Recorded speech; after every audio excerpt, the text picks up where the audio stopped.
Hello my friends, I can't believe it has been a month.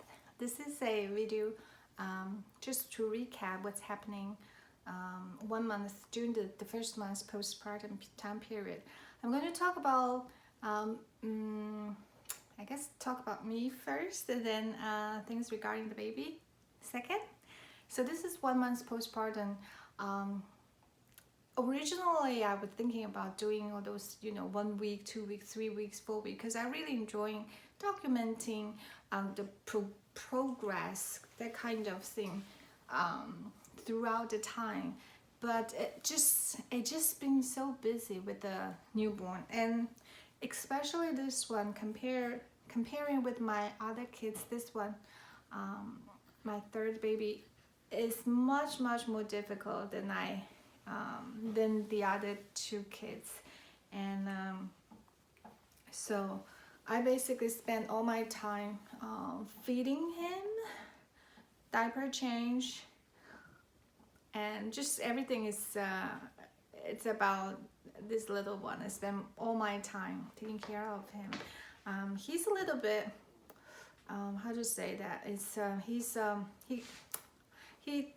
he turns to cry a lot and I cannot really leave him down, putting him in bed during the day for him to sleep, things like that. It's just have to hold him all the time and carry him all the time, basically.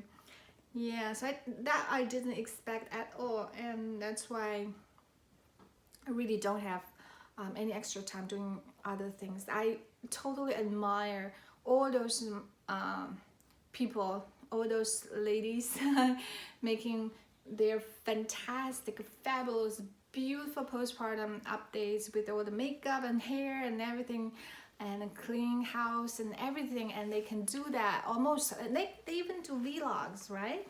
Well, I watch so many of them, and they can do that. It seems like almost every single day, and I even by not doing anything at all, I still not be able to have enough sleep. So I totally admire those people. I have no idea how they do it. So just forgive me for all these no makeup and very how to say, original, primitive kind of image. But whatever time that I have, I really like to do some update. So let's talk about me first, and the weights first. So my it's not pre-pregnancy, pre-delivery weight was 168.5.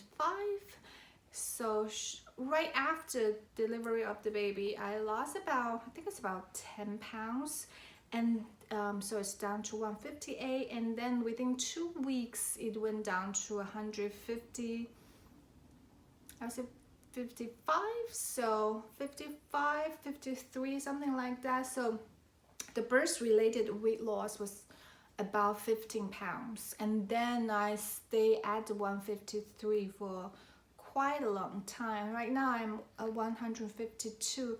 Yesterday was 151, so in between these two, and this is when I will need to go down. I think I will have to watch what I eat and things like that, and try to go down to my original pre-pregnancy weight, which it was 130 pounds. So I do have 20, I would say probably 20 pounds to lose in order to reach my pre-pregnancy weight. And it's tough for me. Again, for other ladies out there, they can just back to their pre-pregnancy weight in like day 3, day 4. For me, this 20 pounds is gonna take a while, and a great effort as well. So that's tough, and I set my goal. I don't know if it's gonna reach in mid-May. I would need to go to a pinning ceremony. This is for all those nursing students, and I have some students, they want me to pin them, so I will I feel it's my honor. Every time when I go to pinning ceremony to pin my students, I feel it's such an honor. So it's my honor to attend the pinning ceremony. I wish I would be able to lose about 5 pounds when I in mid-May, so that I can at least fit into one dress, because I like to wear dress on the ceremony. So that's my goal. So which means I need to lose about 1 pound a week. Okay, so that's the weight loss and the whole recovery. It's so interesting. As if you watch my previous videos, you notice the whole pregnancy process was just a piece of cake. So easy breezy. Everything's so easy breezy up to the pushing. The pushing time period, which was excruciating, but it's very rewarding to push the baby out, you know, and be able to see the baby and things like that. But after that, the whole recovery process was tough. And I have to say tough. It's been a whole month. And believe it or not, my postpartum bleeding still kind of on and off, which is not really good, because usually people, the whole postpartum bleeding will stop in about 2 weeks, and I'm still going on, which means that my body is really not recovering that well. And at the same time, you know, I also had the terrible swelling of my feet right after birth, and I asked my OB doctor right there next day after delivery, because he was the OB doctor, not my midwife. He was there doing rounding, and I asked him. He seemed like not big deal in terms of my swelling feet. He said, you know, that's accumulation of your body, the water in your body. Now the water had nowhere to go. It had to accumulate at your feet, and it will disappear in 2 weeks, which was true. You know, the swelling disappeared in about a week and a half. But later, when I watch and a lot of Chinese TV show regarding postpartum recovery, things like that, and also there's some traditional Chinese medicine practitioner, and they were talking about that same phenomenon. And actually, because for my first two delivery, which were about like 7-9 years ago, when I was quite young, not so young, but much younger than now, I didn't have that swelling of the feet post delivery, but this time I had that. And according to Chinese traditional medicine practitioner, it's actually an indication of the whole body's system is kind of weaker and not be able to eliminate the fluid efficiently, and that leads to the swelling of the feet post-delivery. This is different from pre-delivery. I know pre-delivery, a lot of people have swollen feet, which is actually normal, but afterwards still have swelling feet is something unusual. And I didn't have swelling feet before, but afterwards I did have. So that's one indication of my whole body. It's not as strong or efficient as before. That's one thing. And so bleeding, swelling feet, and I still feel it's been a month. I still don't feel 100%, totally not 100%, even 50% back to my normal strength. Like still feel the weakness of the knee sometimes, you know, the legs. Yeah, still not all the way back yet. So that's something, another indication. It's really, I see the difference now. Before the delivery, I feel like, even though age-wise, you know, I'm much older, again, you know, if you watch my videos, you know, I'm 42 right now. Before that, I feel like I'm just, you know, I could do anything I want, but now I realize there is a difference. So I need to be extra careful, and probably need to spend extra time in terms of the whole recovering time period. So it's been a month, but I think I will still take it easy for another month, and just to make sure, give myself extra time, I guess, and take it easy, so that I can recover from the whole thing a little bit better, and which is fine. I have plenty of time to do that, right? Anyway, and what else I want to talk about? How the diet, right? What did I eat during this first month? If you're Chinese, or from Asian culture, you know that Chinese people, and actually I talked to some a Korean friend and a Filipino nurse, and asked them if they do anything special during the postpartum recovery. They'll have some special rules, special food to eat. For Chinese people, it's usually they have a chicken diet, quote unquote chicken diets, and that kind of thing. I kind of stick to the Chinese traditional postpartum recovery rules in terms of no drinking cold water, which I didn't. Icy water, no, I didn't do that. But another thing they don't do is they don't wash their hair. They don't take shower. I did wash my hair, but in 2 weeks actually postpartum I did that, and then shower, not every single day, but less frequently. I did that kind of thing. If you're Chinese, you understand what I'm talking about. But otherwise, compared with the Western way of recovering from postpartum, we are much more restrict. We have much more rules.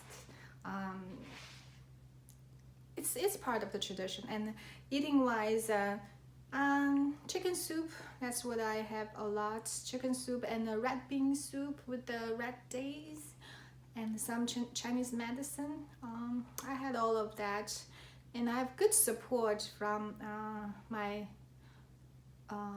father-in-law, my mother-in-law. They've been very, very, very, very supportive. They've been helping out a lot, cooking wise, and then also taking care of my 2 other kids. They've been very, very helpful.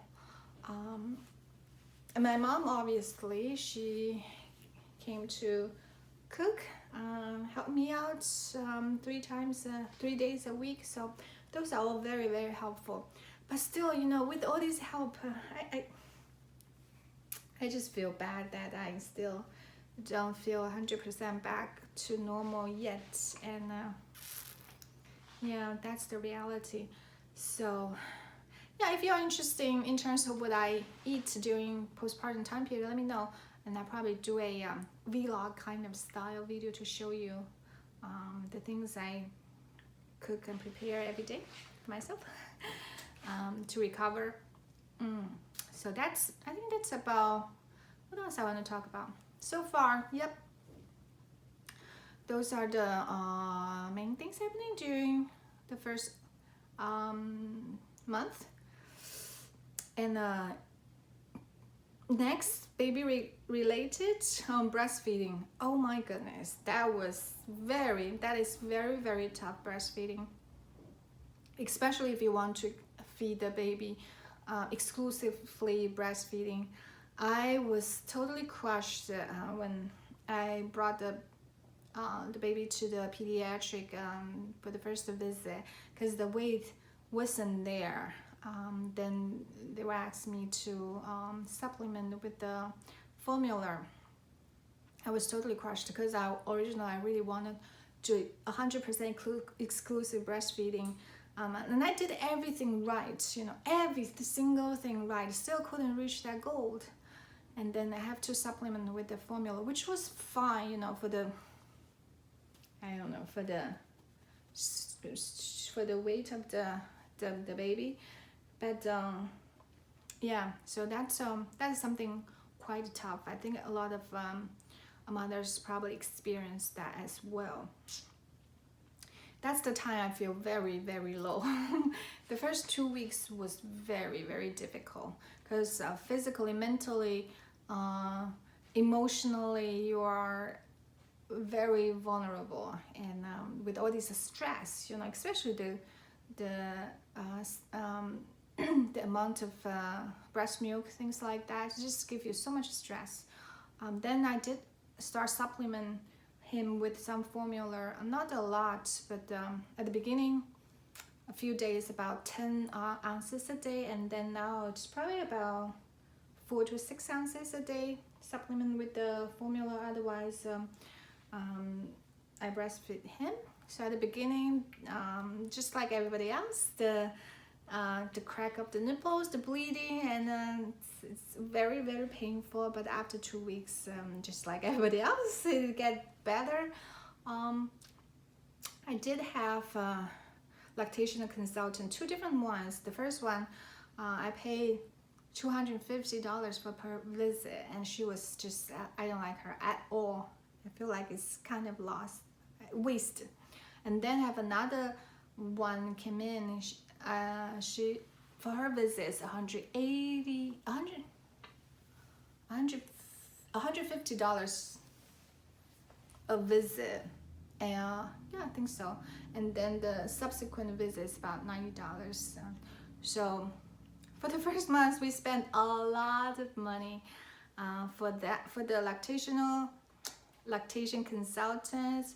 We also spend money for we did the newborn photo shoot, and then the lactational consultant informed me that the baby had a tongue tie and lip tie. It seemed like quite common nowadays for the babies to have a tongue tie, lip tie, and that may be the reason that he didn't transfer the milk so efficiently, and also leads to the pain of the whole breastfeeding process. So he had the laser surgery for tongue tie and lip tie, which cost $875. So just the first few weeks, we spent a lot of money, but I think it's all worth it. The money spend that we spend for the better outcome. I think it's better than just getting a expensive purse. So which is okay. We did that for him. So the breastfeeding is getting a little bit better, and for him, as I mentioned before at the beginning, it's quite difficult.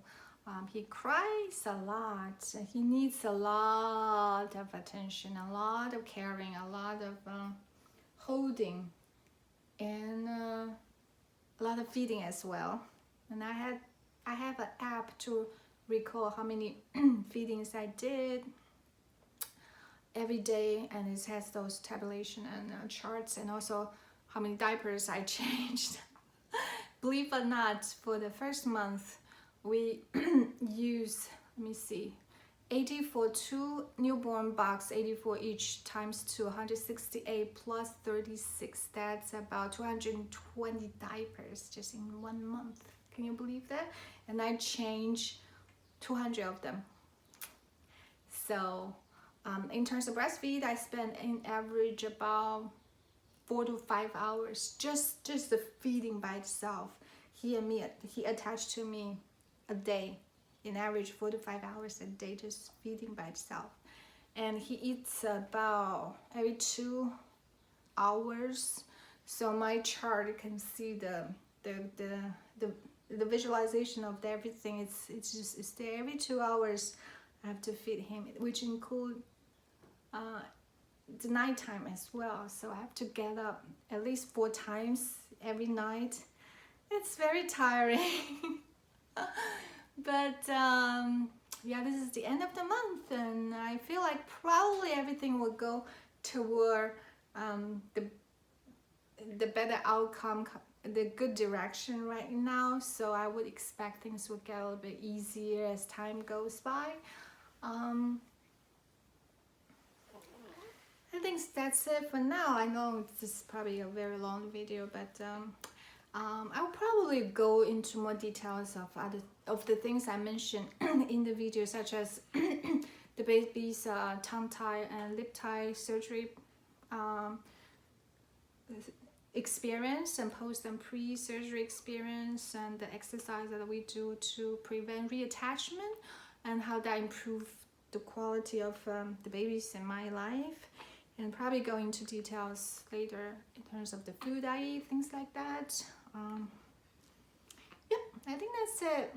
And thank you so very much for watching, and I really appreciate all of you out there that's been so supportive and sending in kind words and left wonderful comments. And I really enjoy reading your comments. I feel so close to you when I read your comments, and I really appreciate all of you out there. And I will see you next time, hopefully soon. All right, goodbye, my friends.